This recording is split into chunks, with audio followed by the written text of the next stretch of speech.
Амбасадори и други дипломатски представници на земјите од регионот Европа и светот се потпишуваат во книгата на жалост во Министерството за надворешни работи и надворешна трговија.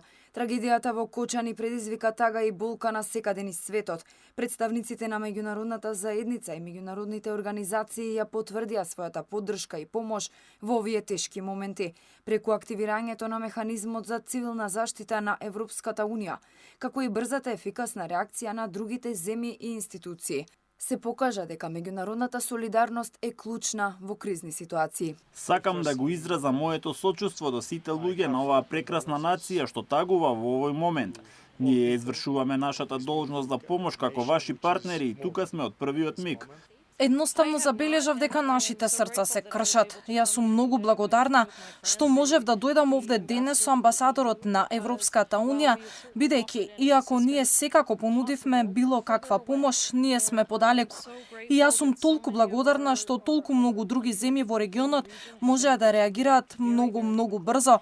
Во име на Србија и во мое име изразувам најдлабоко сочувство на семејствата на загинатите, на раководството на Македонија и на цел народ. Србија тагува заедно со вас. Нашите мисли се со братскиот македонски народ.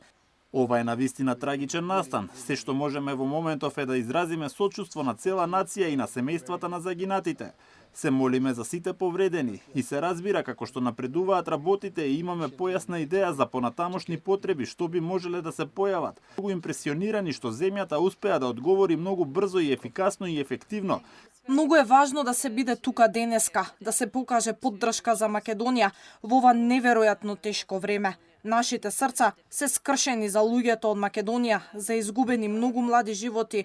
Првиот дипломат Тимчо Муцунски информираше дека е активиран механизмот за цивилна заштита на ЕУ и дека е предложено до службата за општи и заеднички работи сите трошоци за патување и сместување на повредените и нивните семејства да ги покрие државата. На седница на влада ќе предложам од страна на службата за општи и заеднички работи да бидат покриени трошоците за пат и престој во странство за членови на семејствата на македонските пациенти што се лекуваат во странство.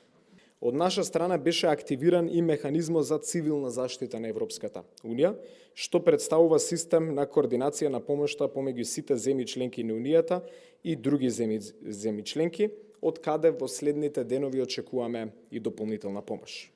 Муцунски се заблагодари на сите земји кои прифатија пациенти на лекување, но и на оние земји кои испратија специјалисти во Македонија да помогнат во лекувањето на повредените во македонските болници. Според него, ова е доказ за солидарност и пријателство. Во секоја земја каде што се лекуваат повредените во пожарот во Кочани, има контакт лице од Министерството за надворешни работи за споделување информации, помош и поддршка на семејствата на пациентите.